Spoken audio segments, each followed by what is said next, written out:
So if I put it in front of the dog's face, he should put his mouth on it. I expect them to be able to do that repeatedly. And every time you do that, I'm going to give you a cookie. Touch, mouth, cookie, mouth, cookie, mouth, cookie. When I know that he can do that, it's going to be mouth, cookie, mouth, no cookie, mouth, cookie, mouth, no cookie. Just skip one. Feed him for every other one. Then you're going to go to feeding every third one. At some point, at about the third or the fourth one, your dog's going to start to get really aggravated with you. And they're going, honest to God, they're going to get frustrated. They said, I was getting cookies every time I touched this before. I'm not anymore. You clearly are missing the fact that I'm doing that thing again. Look, I'm going to do it harder. And they bite it for a nanosecond. Good. Now you're going to take the nanosecond bites and you're going to pay those. And you're not going to pay anything less than the nanosecond bite. The problem a lot of people have is every time they start a session, they go back to ground zero and try and get past that. I think that's a mistake because I think I get paid for all this easy stuff. Why should I even bother when I get to the harder stuff? I bail at that point, right? So if you're getting that, don't accept less. And then you're going to do the same thing. They bite it, you feed them. They bite it, you feed them. They bite it, you feed them. Now, they bite it, don't feed them. Alternate, feed, don't feed, and go to skipping 2.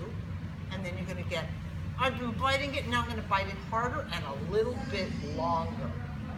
And that's how you're going to get the duration on it. Question. While they're biting it and they're saying, I'm biting this a little bit longer, are you...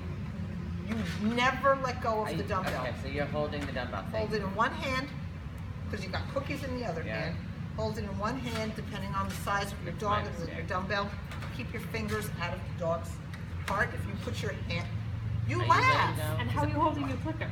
You get both hands occupied. For this, I don't use a clicker. Oh, okay. For starters. That's, leave it. I know. You can fetch that for me too. That's what those are for. Yeah, What? I gotta get me one. Just try to coordinate that. She just clickers. I did a food clicker one. I can never get the... You have to get it under the right spot of your foot. There's a sweet spot on your foot. You're trying to do it with your toe.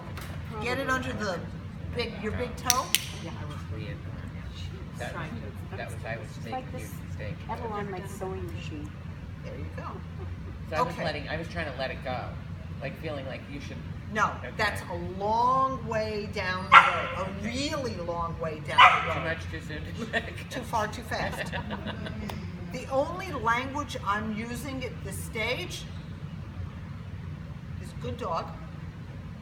But when they're getting to the point where they can hold it for a count of 1 or 2, is out, give, thank you, mine, whatever word you're going to use to get your dog to let go, that's the only word I use other than, that was a really nice job, buddy. Okay, so what it winds up looking like, out, is that. Good job. Out. That's what you're aiming for, okay? Makes it look so big. I know. Out. Well, that's why I prefaced it with saying I can't undo the training that he's had. And it is hard for you to picture all the steps when the dog I'm using as a demo dog understands the end result, right? But I think it's helpful to see where it's going, what your end goal is, right? So anywhere I put it, out. Now, how many of you have taught your dogs to put their heads in your hand for chin? Just general chin. That. Sorry.